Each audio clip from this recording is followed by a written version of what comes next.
Louvado seja nosso Senhor Jesus Cristo, para sempre seja louvado, seja bem-vindo mais uma vez ao canal Denis o Católico. Meus queridos e amados irmãos, fazendo aqui mais uma avaliação, do vídeo da live, refutando a transubstanciação do Banzholi e da sua trupe, nós vamos ver aqui os irmãos, juntamente com alguém que mandou um superchat, Veja, alguém mandando superchat para uma live dessas. Então veja, alguém manda um superchat e engessa, vai dar uma engessada aí no Evangelho de São João, capítulo 16, versículo 7. Eles vão pegar esse versículo 7 e vão engessar o versículo 7 e vão aplicar isso a Jesus na Eucaristia. E assim, é bizarro o que é feito. São coisas assim, são bizarrices sem tamanho.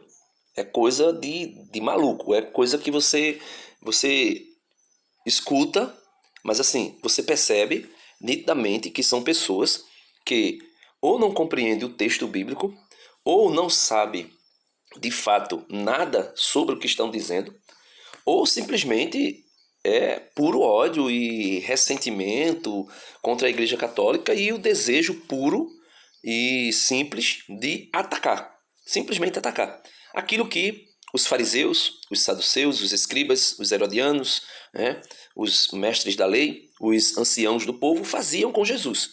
Era ataque livre, simplesmente atacar. Não tinha motivo, Jesus até chega a questionar: por que vocês, quando Jesus está sendo julgado, por que vocês estão me batendo? Por qual obra vocês me batem? Se eu fiz alguma coisa mal, ou se eu falei mal, me digam pelo que vocês estão me batendo. E não tinha motivo nenhum. Jesus era inocente, mas era puro ódio, pura maldade. Então veja aqui, o rapaz vai dizer que tem 2 superchats. Um é só uma bobagem lá, que ele vai dizer a palavra confia. E o outro, o camarada faz um comentário, e desse comentário eles tiram uma conclusão sobre a Eucaristia bizarra, que eu nunca vi nada na história da igreja, nunca vi nada em termos de interpretação bíblica dessa maneira. Vejam aí. Eu tô aqui, eu só vou ler 2 superchats aqui que depois a gente já passa a palavra para ele. O primeiro, do Ricardo Almeida, que perguntou: se era necessário que Jesus subisse aos céus para que o Espírito Santo viesse, a hóstia não pode ser o corpo físico de Cristo, pois se Cristo ainda está no pão, o Espírito Santo não tem necessidade de vir. Alguém quer comentar isso? Você quer comentar, Nelson? Pronto, o rapazinho vai comentar lá. Só que eu queria ler aqui, porque eu coloquei um pouco adiantado o vídeo deles, eu queria ler um pouco mais pausadamente, mais tranquilamente aqui. Veja, ele vai dizer assim, o tal do Ricardo Almeida, enviou R$10 para poder ter a mensagem dele lida ali, coitado. Mas vamos lá. Veja, ele diz assim: se era necessário que Jesus subisse aos céus para que o Espírito Santo viesse, a hóstia não pode ser o corpo físico de Cristo, pois se Cristo ainda está aqui no pão, o Espírito Santo não tem necessidade de vir. Veja, esse pessoal, eles assim, eu acredito que... Eu vou ler aqui João 16, versículo 7. João 16, 7 diz assim: Jesus vai falar sobre a vinda ou a obra do Espírito Santo. E ele vai dizer o seguinte: não vos disse isto desde o princípio. Aqui é João, capítulo 16, versículo 5, a gente vai chegar até o 7, tá? Não vos disse isso desde o princípio, porque estava convosco. Agora, porém, vou para aquele que me enviou, e nenhum de vós me pergunta: para onde vais? Jesus está falando da sua ida para o Pai, da sua ascensão aos céus, da sua glorificação à direita do Pai depois da sua ressurreição. E aí ele vai dizer que está indo para lá. E Jesus diz: e ninguém de vocês me pergunta: para onde vais? Mas, versículo 6, João 16, 6. Mas porque vos disse isso, a tristeza encheu vossos corações. Então Jesus estava dizendo, falando da sua morte, falando da sua ressurreição, falando da sua ascensão aos céus e do seu retorno para o Pai, de onde ele veio. E aí caiu uma tristeza no coração dos apóstolos pelo anúncio da partida de Jesus. Jesus iria partir para junto do Pai. E os apóstolos pensaram: vamos ficar órfãos, vamos ficar assim, haver navios. Aí Jesus vai dizer: no entanto, eu vos digo a verdade.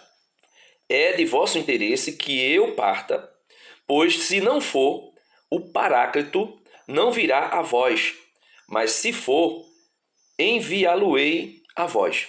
Então Jesus aqui está dizendo que a missão do Espírito Santo na vida dos apóstolos só iria se iniciar com a ascensão de Jesus aos céus. Jesus não está dizendo aqui que ele e o Espírito Santo não poderiam estar no mesmo lugar. Porque senão, do contrário, meus irmãos, a gente cairia numa heresia tremenda. Nós estaríamos aí, primeiro, limitando Deus, limitando a Santíssima Trindade e as pessoas da Trindade, onde cada um só poderia estar em lugares individuais, ou limitando a união, a comunhão, a unidade das três pessoas em uma só divindade. E estaríamos aí dividindo Deus. Se Jesus estivesse falando no sentido de que, se eu estiver aqui, o Espírito Santo não pode vir. É como se fosse assim, duas pessoas, mas claro que um exemplo aqui é bem, entre aspas, michuruca, mas assim, é como se Jesus estivesse dizendo assim, dois corpos não podem ocupar o mesmo espaço. Claro que nós estamos falando do Espírito Santo e de Jesus, mas é como se fosse assim, como eles entendem essa fala de Jesus, como se Jesus dissesse assim, se eu estou aqui, ele não pode vir. Isso aí seria, meus irmãos, de uma bizarrice sem tamanho. Veja, quando Jesus diz que é necessário ele ir, porque senão o Espírito não virá, Jesus está falando da consumação da sua obra redentora na cruz. Jesus está falando do fim da sua missão. É quando ele chegar lá na cruz e disser assim, olha, está tudo consumado. Ou seja, a obra da pessoa do Filho foi concluída. A obra da redenção na pessoa do Filho foi concluída. Porém, existe uma obra que é a obra de santificação, que é realizada pelo Espírito Santo. A carta aos Hebreus, capítulo 2, versículo 11, vai dizer lá na carta aos Hebreus, capítulo 2, versículo 11, tanto o santificador, Jesus Cristo, como os santificados descendem de um só. Ou seja, Jesus não está limitando o Espírito Santo ou dizendo que se ele estivesse aqui no mundo fisicamente, o Espírito Santo não poderia vir. Jesus não está dizendo isso. Jesus apenas está falando da glorificação da sua missão. Ele sendo glorificado na cruz. Veja, quando você pega aí, por exemplo, São João capítulo 7, veja, São João capítulo 7, versículo 38 e 39. Veja o que é dito. Eu estou aqui com a Bíblia protestante, uma Bíblia de estudo, NVI, Nova Versão Internacional. Essa Bíblia de estudo protestante, veja o que ela vai dizer. São João capítulo 7, você volta alguns capítulos aí do que nós estávamos lendo, João 16, você vai para João 7, versículo 38. Jesus diz assim, quem crê em mim, como diz a Escritura, do seu interior fluirão rios de água viva. Versículo 39. Ele estava se referindo ao Espírito, que mais tarde receberiam. Isso aqui é em Pentecostes. Os que nele creem. Até então, o Espírito ainda não tinha sido dado, pois Jesus ainda não fora glorificado. Essa glorificação, até aqui, a própria Bíblia NVI, Bíblia de Estudo dos Protestantes, no rodapé, explicando João 7,39, a Bíblia traz uma explicação que é maravilhosa. Só não entende quem não quer. Por isso que eu digo, eu acho que é pura maldade. Veja, é dito assim, o Espírito, quando aqui fala, ele dizendo que enviaria o Espírito, ele diz, o Espírito, explicando a água viva, versículo 38, ainda não tinha sido dado. Então Jesus ainda não tinha dado o Espírito aos apóstolos. E para que Jesus desse o Espírito aos apóstolos, Jesus teria que ser glorificado na cruz, com a morte de cruz. Ele glorificava, consumaria a sua obra redentora, porque a glorificação, o que é que quer dizer? A consumação da obra redentora de Jesus no alto da cruz se realizaria E com isso, Jesus sendo glorificado ali na morte, aí morte, ressurreição, né? E ascensão aos céus. Então, quando Jesus entra nos céus, aí sim Jesus envia pessoalmente o Espírito Santo para os apóstolos que creram em Jesus. É por isso que ele vai dizer lá, se eu não for, vocês não receberão o Espírito, ou seja, eu não enviarei, é preciso que eu vá para vos enviar o Espírito. Aí, o mocinho aí do comentário e o outro que vai comentar depois vão limitar, né? Dizer que se Jesus estivesse fisicamente, o Espírito Santo não poderia estar. Veja aqui, concluindo aqui a explicação do rodapé da Bíblia NVI, Bíblia de Estudo Protestante. Explicando a água viva, versículo 38, ainda não tinha sido dado, né, o Espírito. Não da maneira que seria dado no Pentecostes. Você vê aí Atos dos Apóstolos, capítulo 2. Glorificado. Né? Então, quando Jesus está se falando do Espírito, está dizendo que o Espírito ainda não tinha sido dado, como vai ser dado em Pentecostes. Quando diz que Jesus vai ser glorificado, para que depois que seja glorificado ele envie o Espírito Santo, está dizendo assim, glorificado. Aqui se refere à crucificação, ressurreição e ascensão de Jesus aos céus. Né? A plenitude da obra do Espírito depende primeiro da obra salvífica de Jesus, da consumação da obra salvífica de Jesus. Aqui não tem nada de limitação. Deus, na pessoa do seu Filho Jesus, não está dizendo que se ele estiver, o Espírito Santo não pode estar. Porque senão seria uma contradição. Veja, que contradição, né? Você pega aí Mateus capítulo 3, versículos do 13 ao 17, veja o que acontece aqui. Veja se o Espírito Santo e Jesus não estavam no mesmo lugar e não estavam juntos. Veja se era necessário primeiro Jesus subir aos céus para que o Espírito Santo estivesse na terra fazendo alguma coisa. Ou se o corpo físico de Jesus estiver aqui na terra, o Espírito Santo não pode estar. Veja que contradição, se fosse isso verdade que eles estavam dizendo. Veja, Mateus capítulo 3, versículo 13. Da Galiléia foi Jesus ao Jordão, ter com João, a fim de ser batizado por ele. João recusava-se. Eu devo ser batizado por ti, e tu vens a mim?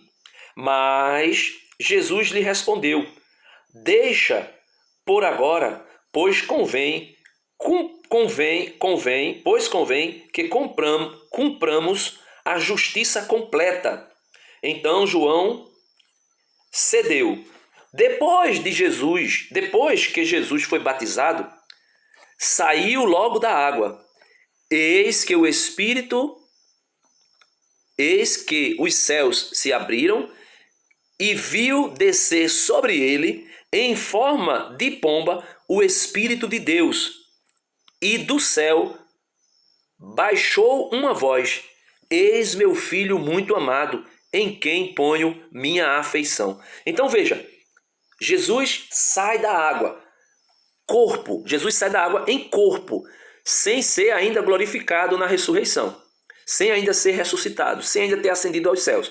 A Eucaristia é corpo, veja, corpo, sangue, alma e divindade de Cristo. Então, a Eucaristia não é Jesus, o corpo de Jesus, o cadáver de Jesus morto na cruz, que vem da cruz para o altar. Não. O sacrifício de Cristo, que foi oferecido ao Pai antes da fundação do mundo, como diz São Pedro, vem do céu, ressurreto. Apocalipse capítulo 5. Eis que eu vejo à destra do Pai, de pé, um cordeiro como que imolado, ou seja, ainda com as chagas. Então, Jesus ressuscitado, veja, morto, né, sacrificado, oferecido, ressuscitado, glorificado, é este corpo de Jesus. Este corpo de Jesus glorificado que vem do céu ao altar. Esse cordeiro, como que imolado, que foi sacrificado, é ele que vem do céu e se faz presente nas espécies do pão e do vinho através do grandioso milagre da transubstanciação. O que é que acontece? Ali não está somente o Espírito de Cristo, não está somente o Verbo, está também o corpo de Cristo que nasceu do ventre de Maria, que foi encarnado no ventre de Maria. O corpo de Cristo está todo, corpo, osso, carne, tudo. E tudo isso depois de ressuscitado. Por quê? Porque Jesus, depois de ressuscitado, quando aparece aos apóstolos, eu não lembro agora o texto, mas você procura aí, né? É fácil de encontrar. Quando Jesus aparece ressuscitado aos apóstolos, depois de ressuscitado aos apóstolos, os apóstolos vão dizer assim: eita, é um fantasma. E Jesus diz o quê? Tendes alguma coisa para comer? Veja, tocai em mim. Um fantasma não tem pele nem ossos. Veja, Jesus ressuscitado pede alguma coisa para comer, diz aos apóstolos: toquem em mim, porque um fantasma não tem pele nem ossos. Então Jesus ressuscitado tinha pele e osso, ou seja, tinha toda a estrutura do corpo físico biológico, porém ressurreto, glorificado. Esse mesmo corpo que tinha pele e osso, esse mesmo corpo que Jesus comeu com ele depois de ressuscitado, junto com os apóstolos, mesmo que não precisasse mais de alimento terreno nenhum, mas ele comeu, esse corpo glorificado, ressurreto, ressuscitado, esse corpo passa também, mesmo tendo pele e ossos, passa por dentro da parede. Lembra? Estando eles com as portas fechadas com medo dos judeus, Jesus entrou com as portas fechadas. Jesus entrou e pôs-se no meio deles. Aí ele disse que se Jesus estivesse fisicamente na hóstia, o Espírito Santo não poderia estar aqui, limitando o poder de Deus, limitando o poder do Espírito Santo. E negando que Jesus, quando foi batizado, estava saindo da água fisicamente, e assim que saiu da água, com seu corpo físico, ainda sem ter sido ressuscitado, sujeito à morte ainda, mesmo assim, o Espírito Santo veio e desceu sobre ele em forma corpórea de pomba. E mais, depois que ele foi batizado, você agora vai para o capítulo 4, versículo 1 de São Mateus. São Mateus, capítulo 4, versículo 1. Veja, o Espírito Santo não somente desceu sobre Jesus em forma corpórea de pomba, mas ficou com Jesus. E além de ficar com Jesus, ainda levou Jesus ao deserto para ser tentado por Satanás. Mateus, capítulo 4, versículo 1. Em seguida, Jesus foi conduzido pelo Espírito ao deserto para ser tentado pelo demônio. E aí, meus irmãos, nós podemos ver nitidamente que esses homens, eles querem limitar o poder de Deus, limitar o poder da Trindade. Eles não têm fé, meus irmãos. A verdade é essa, eles não têm fé.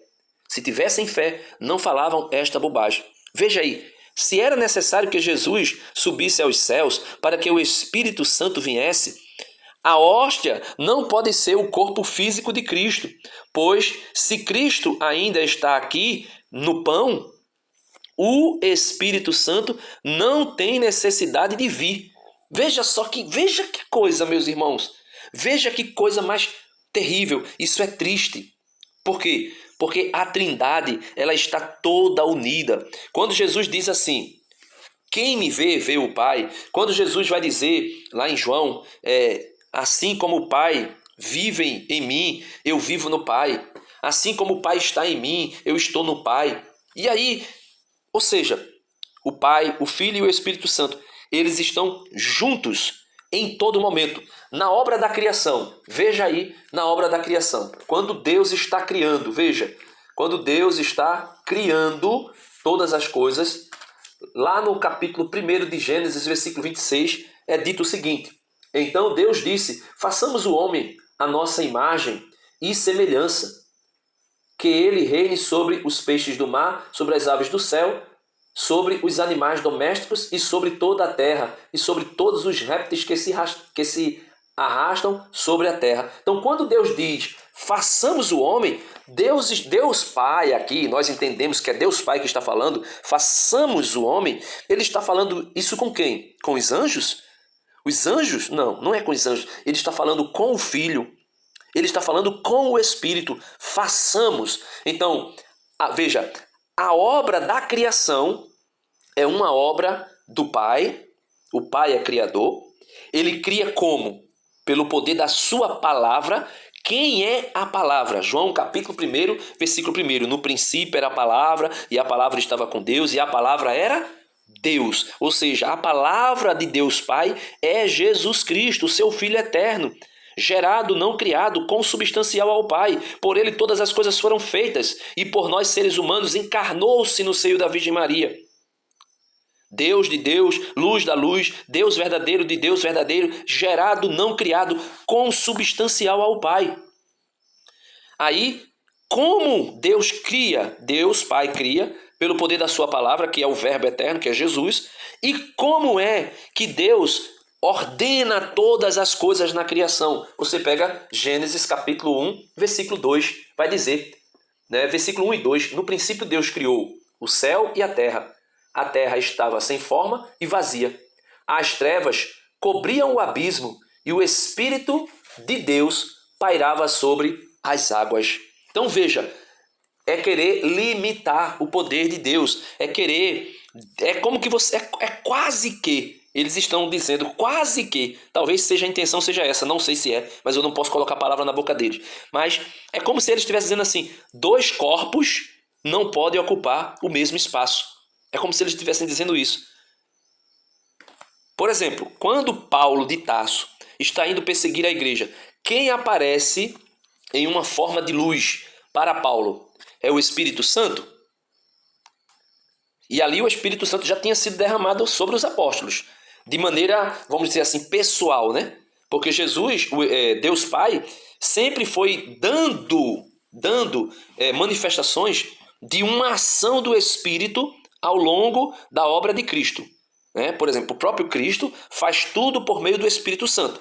Tanto é que quando Jesus expulsa um demônio, os fariseus vão dizer assim, olha, ele expulsa demônio por Beelzebu. Aí Jesus vai dizer assim, olha, se eu expulso o demônio por Beelzebu, pelo poder de Beelzebu, por quem é que os vossos filhos se expulsam? Agora, se eu expulso pelo dedo de Deus, e o que é o dedo de Deus? Ele vai dizer, agora se eu expulso pelo dedo de Deus, e o que é o dedo de Deus? Ele vai dizer, se eu expulso pelo dedo de Deus, vós cometestes um pecado que não é perdoado nem nesta vida, nem na outra vida.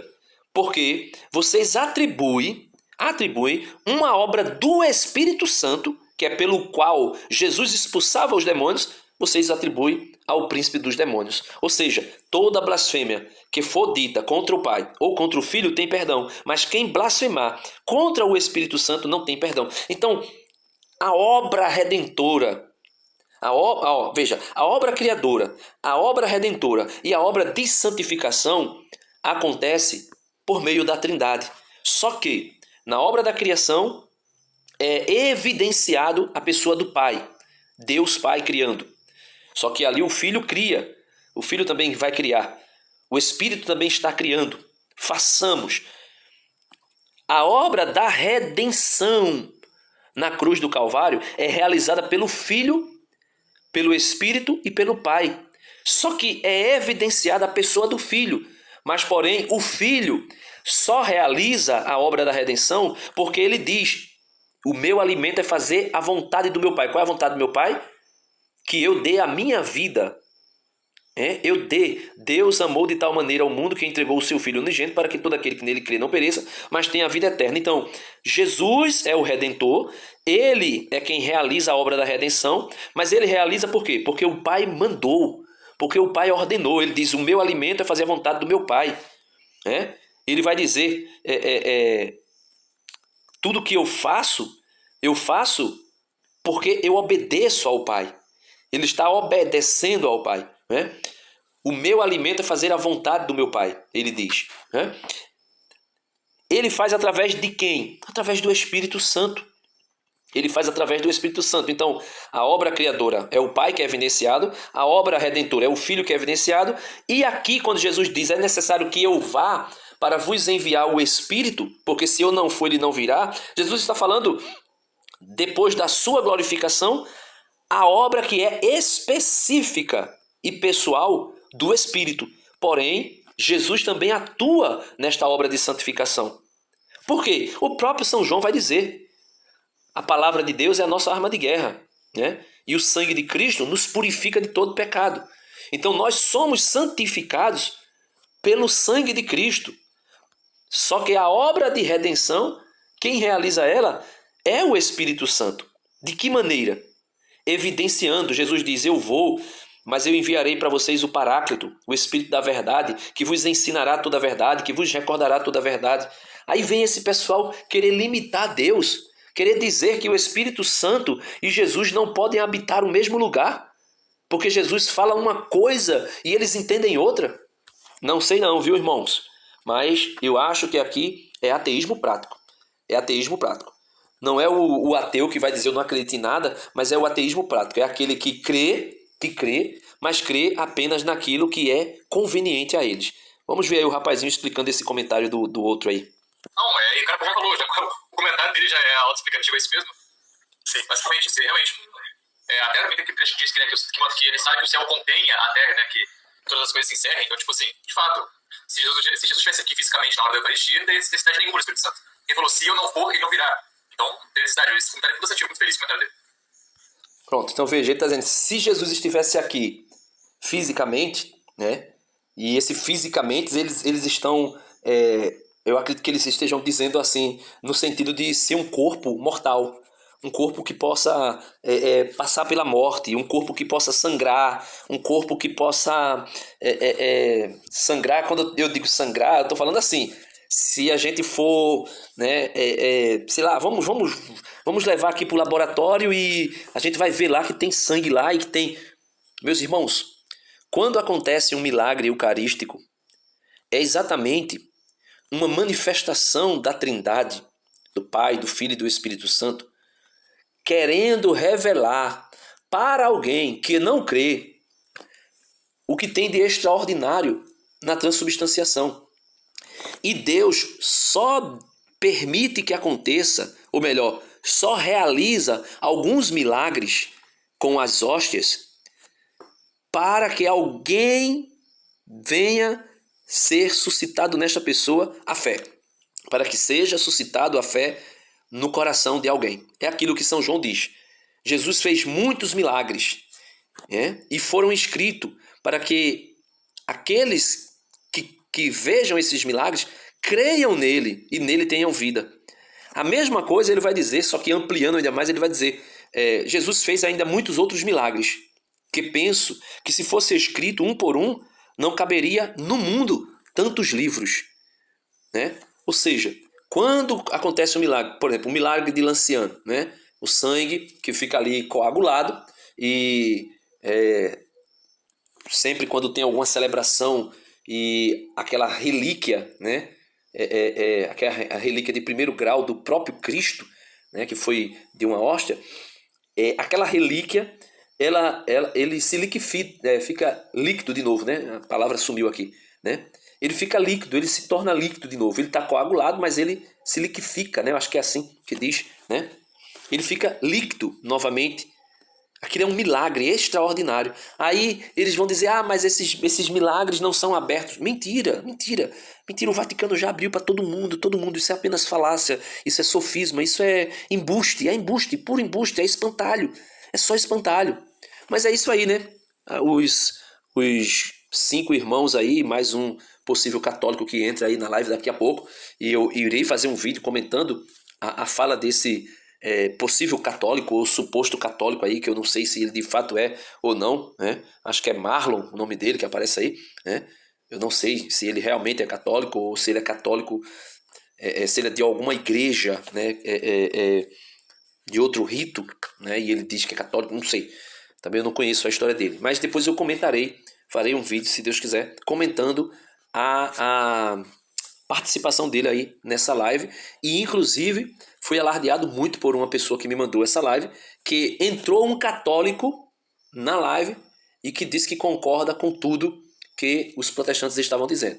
Então, quando a pessoa diz isso, que ele concorda com tudo, eu já fico suspeito, né? Já estou aí de orelha em pé para ouvir o que é que esse homem o que é que esse homem falou, né? Porque eu estou vendo aqui em partes, apesar que de vez em quando eu jogo uma adiantada aqui no vídeo para ver alguma coisa, porque não tem como você assistir 3 horas de live, eu tenho que ver por partes, né? Então Deus abençoe a todos, é isso aí, e ou seja, a atitude de ateus. O Espírito Santo e Jesus não podem estar aqui no mesmo lugar. É incrível, né? Porque a transubstanciação acontece por meio do Espírito, né? É o Espírito Santo que vem enviado pelo Pai para fazer com que as espécies do pão e do vinho sejam transubstanciadas no corpo, sangue, alma e divindade de Jesus Cristo. E assim acontece, né? Jesus diz que quem tem fé, quem crê nele, tem a vida eterna. Quem não crê já está condenado. Ide por todo mundo e pregai o evangelho. Todo aquele que crê e for batizado será salvo. Quem não crê já está condenado. Deus abençoe a todos e até o próximo vídeo, se Deus quiser.